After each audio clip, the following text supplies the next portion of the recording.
Hola, my name is Bethany, and I am so glad to be with you today. I've been spending a lot of time learning about the Brazilian culture, its warmth, its beauty, and especially the deep sense of community and joy that flows through it. I've been deeply inspired by the way Brazilians hold on to their hope and value relationships and celebrate life together. Today, I want to share a story with you, a story that's changed my life, and I believe it speaks to the heart of the Brazilian culture. It's God's story, a story of creation, brokenness, love, hope, and restoration. And more than that, it's our story too. So as we go through this together, I'll be drawing connections to some of the things that make Brazil so special. Its love of nature, family, joy, and community. I invite you to listen with your heart open and just to see where your story may fit in with God's greater story. Imagine standing on the edge of the Amazon rainforest, or maybe along one of Brazil's beautiful beaches. The sky is wide and the trees are full of life. The air is full of song. All of this was created by God, full of beauty and balance and purpose. And just like the earth, you were created with care and intention. In the beginning, God made everything good. He crafted the world with stunning detail and made people to reflect His own image. That means each of us carries a part of His beauty and creativity. Our identity? It comes from being His children, deeply known and deeply loved. We were made for connection, to walk closely with God, to live in peace with others, and to care for the world together. Like a strong Brazilian family or a close-knit community, we were designed to belong, to love, and to live with a purpose. In God's original design, there was no loneliness, no division, only harmony. You know, Brazil is such a beautiful country. It's full of life and color and music and warmth. The way people come together for family gatherings and the joy of the carnival, the way neighbors help each other. It's truly incredible.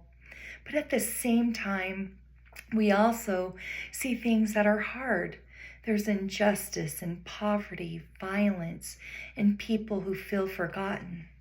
It's like something beautiful got broken. Have you ever felt that? That's actually a part of what the Bible talks about. The first people God created chose not to trust Him. They broke the relationship. This is what we call the fall. When sin entered the world, and with it came pain and division and suffering.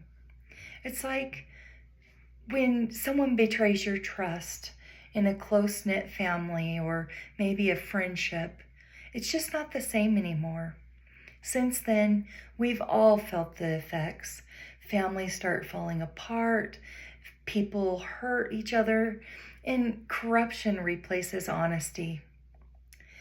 But that longing in us, there's a longing for things to be better.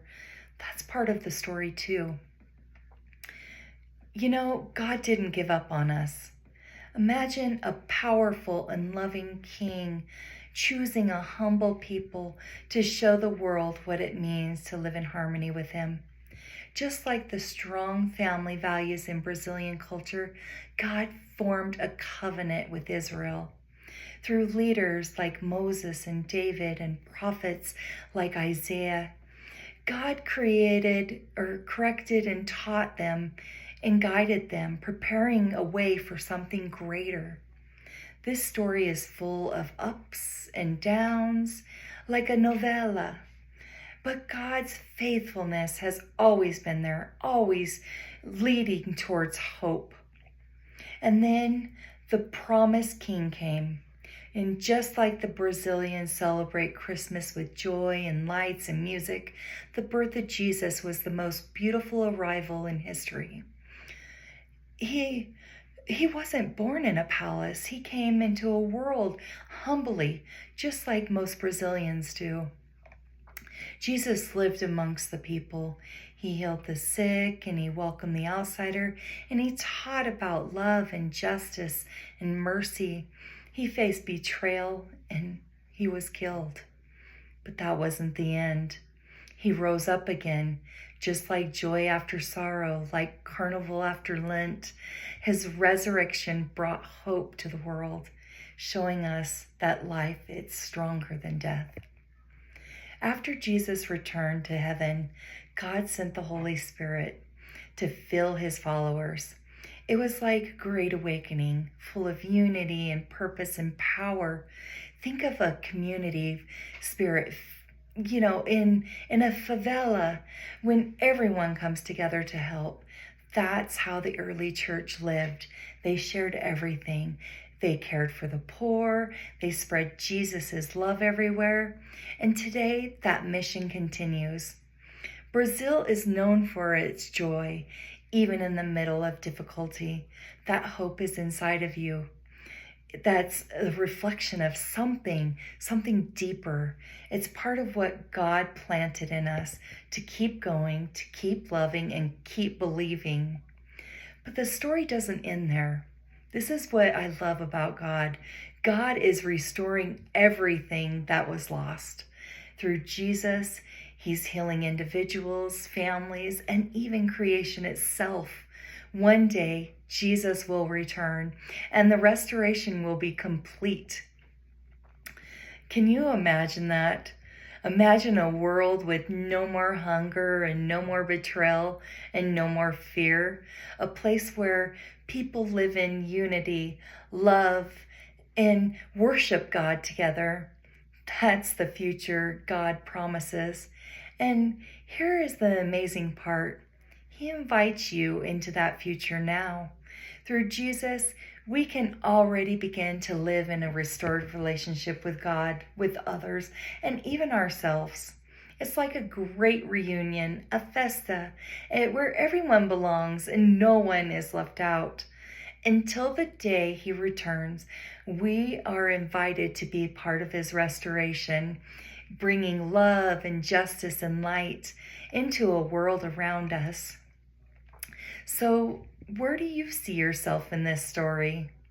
Are you longing for that relationship, that restoration, that hope and belonging? God sees you, He knows your story, and he's inviting you into his. God bless you. Take care.